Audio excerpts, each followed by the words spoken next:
Next, we're going to move on to your appointment settings. To navigate to your appointment settings, you'll click into System Settings, Appointment Settings. And this video, I'm just going to review the three different categories here, and there will be a separate video to go over appointment types and subtypes. So first of all, you have your base appointment types. We'll go into more detail in a moment. One important thing to remember, you'll notice the length here. We've got 15, 30, 45, 60 minute appointments. That means that we have appointments that are going in 15-minute increments. If I toggle over to my location, you can see along the left side of the calendar, I have my calendar set to 15-minute increments. If I open up my calendar settings, click on provider schedule, you can see I have 15-minute intervals here. Now, if I have 15-minute interval appointment types, but I have my calendar set to 10-minute intervals, then that can cause some funky issues, especially with 15-minute appointment types. So for example, if I schedule Charlie Brown for an adjustment, which I have set to 15 minutes, what will happen is you'll see that this appointment will kind of bleed into the next appointment time. And then if I schedule another patient, let's say I schedule Ellen,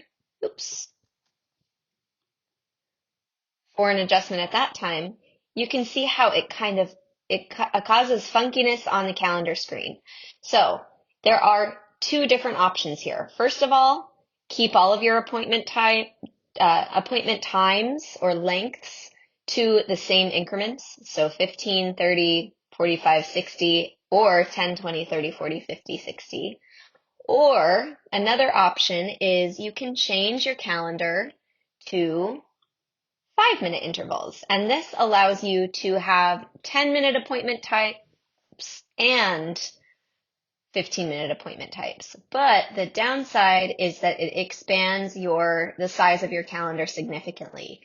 We went from this size, let me come back to my 15-minute intervals. With 15-minute intervals, I have, an hour takes up, an inch of my screen.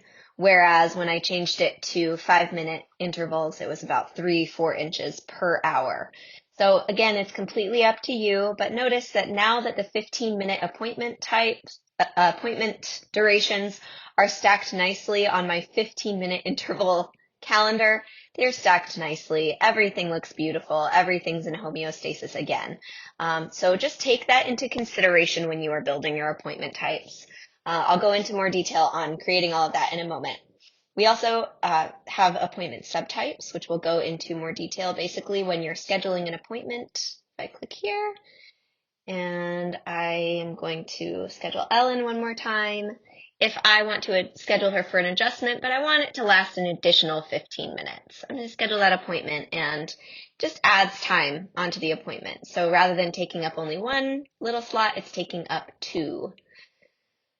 And then schedule templates. This allows a system admin to create templates that the locations can utilize depending on which stage they are in their clinic. So for example, if I look at my first month template, you can see I have 2 segments available per 15-minute from 8 a.m. to 9 a.m. and then just 1 here, 2 here, 2 here, 1 here. And we'll go into more detail of the calendar setup in a different video.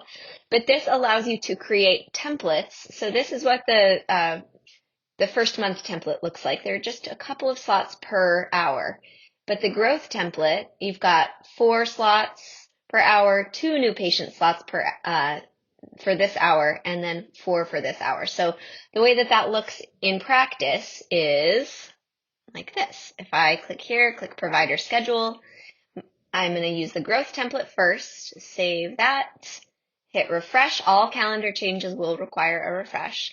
And I'm going to come to Wednesday, and you can see that it changes the look of the calendar pretty significantly. I have a gray background for this 15-minute increment. I have 4 slots available per 15-minute increment here, 2 slots available here. This is intended for report of findings, new patients, those kinds of things.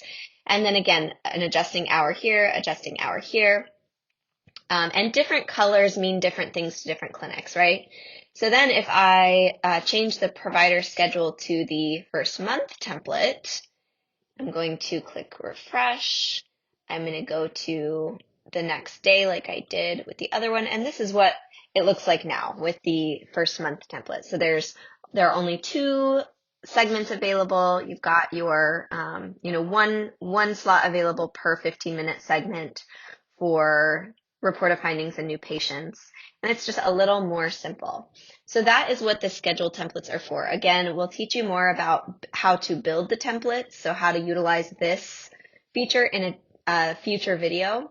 But I just wanted to go over what a schedule template is, an overview for appointment types and subtypes. And next, we're going to go into setting up your appointment types. So stay tuned.